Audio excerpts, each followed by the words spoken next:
Quarantine Chronicles number 31. I got this new hat. Rip to the old me. I'm just gonna get the bad news out of the way, okay? Remember when I told you that you don't wanna miss July 12th, the service that's gonna blow all services out of the water, the first service that we're gonna have since the quarantine started? No more. July 12th has been canceled due to some circumstances, not the least of which is the 80% chance of rain for the outdoor service we were planning to have. It's not what you love to see, but we are rescheduling. July 19th is going to be the next service that we hold together. Make sure that you keep up to date with all the information coming out of our church about that. But it won't be until the next week after that that we honor our seniors together, which will be on July 26th. We're gonna make sure that we do something very intentional and meaningful on the 26th. So you don't wanna miss that. Make sure you come out and support our seniors. Can you believe that I forgot to tell a joke on Monday? How dare I? Completely unforgivable. So here's a good one for you. You ready? For most of my life, I was completely against revolving chairs, okay? Chairs that spin. It's just, as nice as the mobility seemed to be at first, it just didn't, I didn't have the stabilization. The motion was so loose and unpredictable, but then I came around.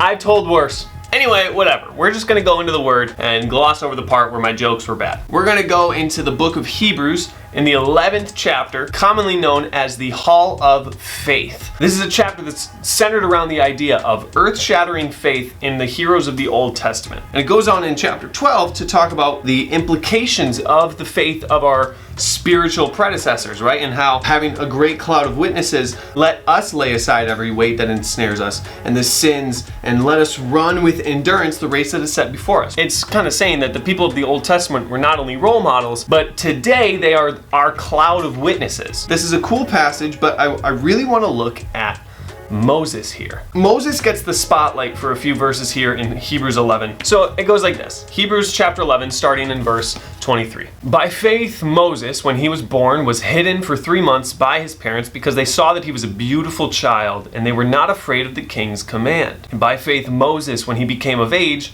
refused to be called the son of Pharaoh's daughter, choosing rather to suffer affliction with the people of God than to enjoy the passing pleasures of sin, esteeming the reproach of Christ to be greater riches than the treasures of Egypt, for he looked to the reward. By faith he forsook Egypt, not fearing the wrath of the king, for he endured as seeing him who is invisible. Now, we talked about Hebrews a couple weeks back and that we don't know who the author was, but what we can clearly tell is that this author knew a ton about the Old Testament. And seeing here how he turns the life of Moses not only into a singular story that we should learn and learn from, but a story that is ultimately a pattern that we are called to recreate. This is a kind of thing that exists in the Old Testament that we don't always look at. And it's that in every story you have what literally happened and the spiritual lifestyle ramifications of the story. So here in the story of Moses, this little middle section of this passage gives a lot of insight as to the strength of his faith and the faith that we are kind of called to have in response. By faith, Moses refused to be called the son of Pharaoh's daughter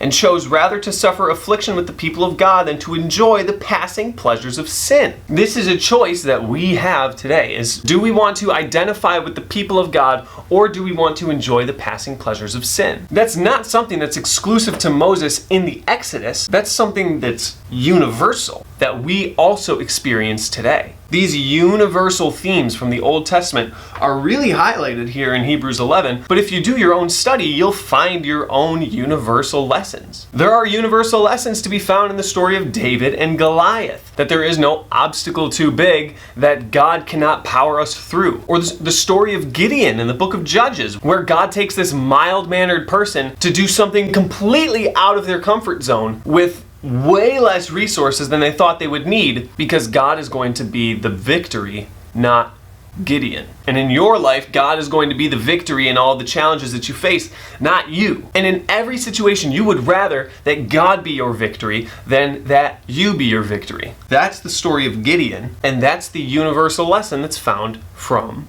Gideon. It is upon us as Christians to learn from the people of the Old Testament and take lessons from them. And here with Moses, the lesson is this, that the rewards of your faith are way bigger than the rewards of the passing pleasures of sin. The God that we serve is one of eternal worth. And that kind of value doesn't exist within the confines of the passing pleasures of this world. It doesn't exist. Sorry, don't know if that bursts your bubble or anything, but that's just the case. Hebrews 11 in itself is a really good way to get your feet wet in this idea of universal truths that come out of the Old Testament. But here, I hope that this lesson from Moses has encouraged you today.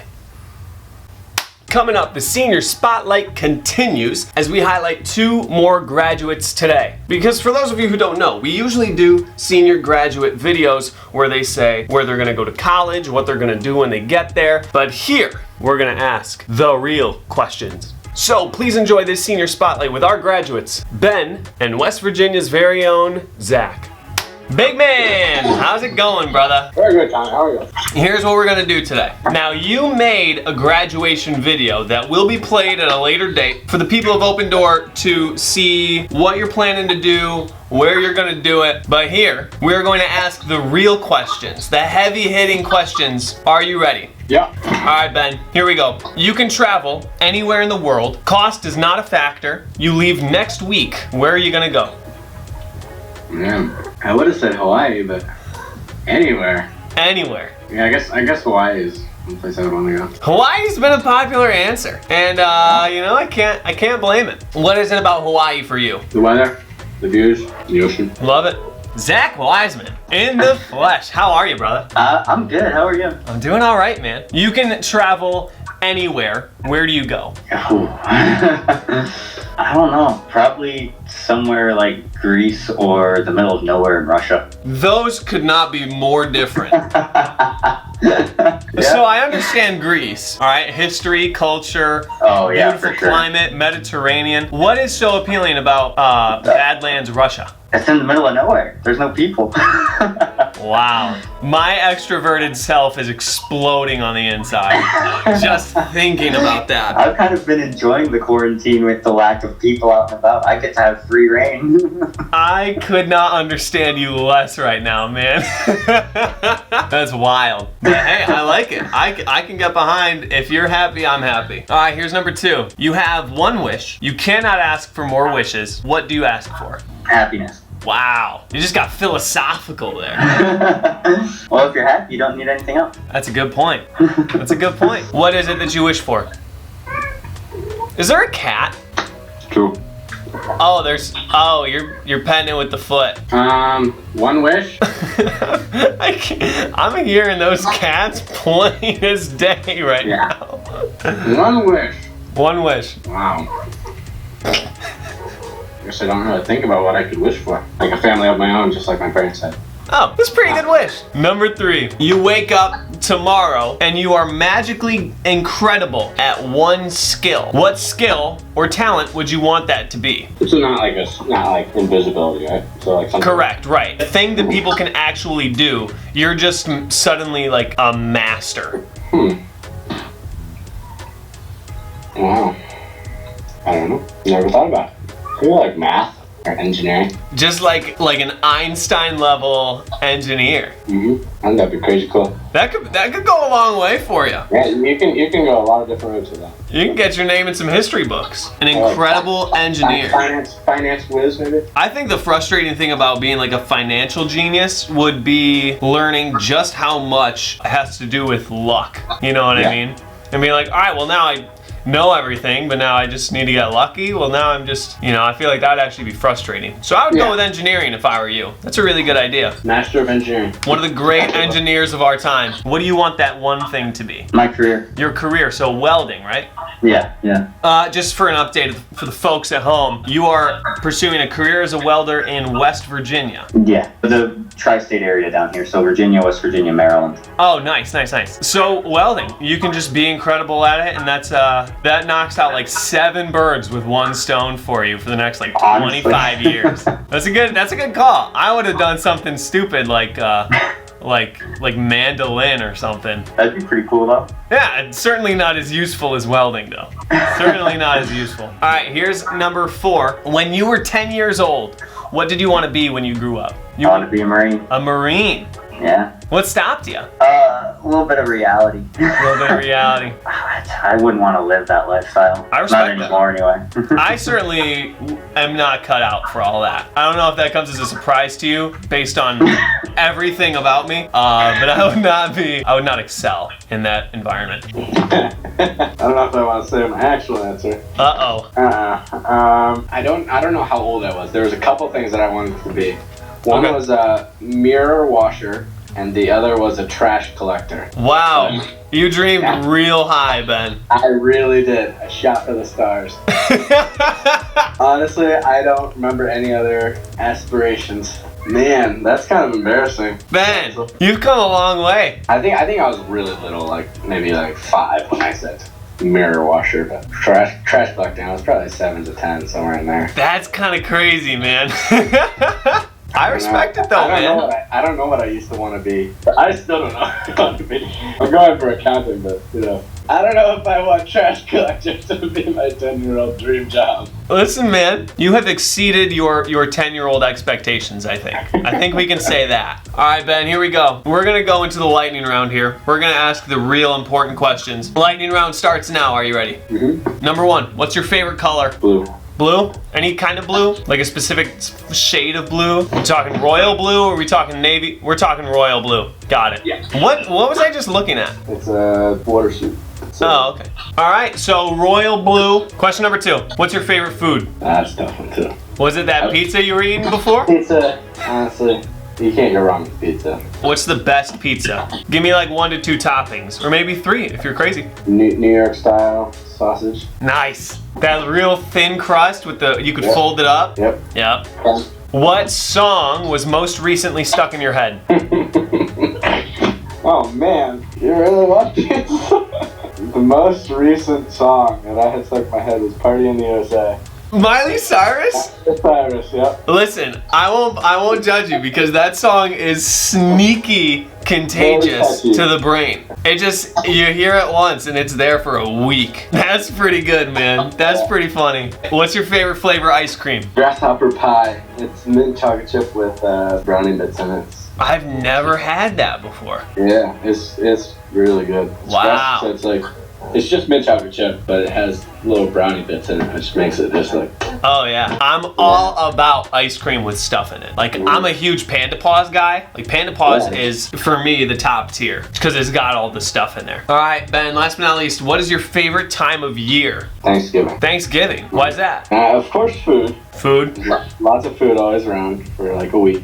Second, family gets together and friends. Yep. And probably third would be, being able to be thankful to God for what He's provided for us. I think for me, one of the big things about Thanksgiving that I love is that there's like no expectation as to what I'm supposed to do. You know what I mean? Other people are cooking the food. I don't have to get any gifts. I just get to show up and eat. And that to me makes it like a top 5 holiday. I love Thanksgiving. Ben, any last thoughts? Any wisdom from our graduating senior? I guess no, I don't have any All right, brother. wisdom. Well, it was good talking with you, man. Ask me in 50 years or something. Ask you in 50 years. Okay. All right, Zach. Here's the lightning round. Are you ready? No, but okay. First, what is your favorite color? Yellow. Any particular shade of yellow or just yellow? Bright yellow. Bright yellow. Yeah. All right. What's your favorite food? Man, ice cream. Ice cream. All right. I'll skip to the 4th question. What is your favorite flavor? Man, probably coffee or toffee. Coffee ice cream is unbelievable. Or that nice ice cream with the toffee flavor. Yeah, the little crunchy bits, right? Yeah.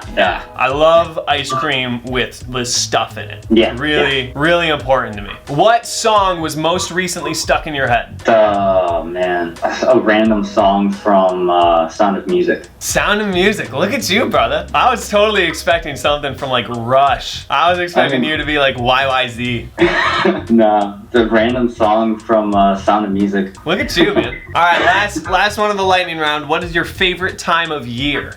fall. It's nice and cool, but not too cool, and you got all the nice colors. Before or after the leaves fall? I'd say like somewhere in the middle, right when they're about to fall, because they're all nice and bright colors. And Yeah, dude, when I was up at Word of Life in the Adirondacks, that like last week in October was ridiculous. Dude. Ridiculous. That would be so beautiful. But anyway, brother, it's been good talking with you. Good catching up Yeah, a little for bit. sure. We'll be praying for you out there in the tri-state area of Maryland, West Virginia, Virginia. Yeah, for sure. Thank you to Ben and Zach for being a part of the spotlight, and congratulations to both of them for graduating and putting in all the work. But thank you to you, as always, for watching the video. Senior Spotlight will wrap up on Thursday because, again, I gotta break your heart, and I'm not gonna be doing a video on Monday. But I will still see you then. So, until then, stay healthy.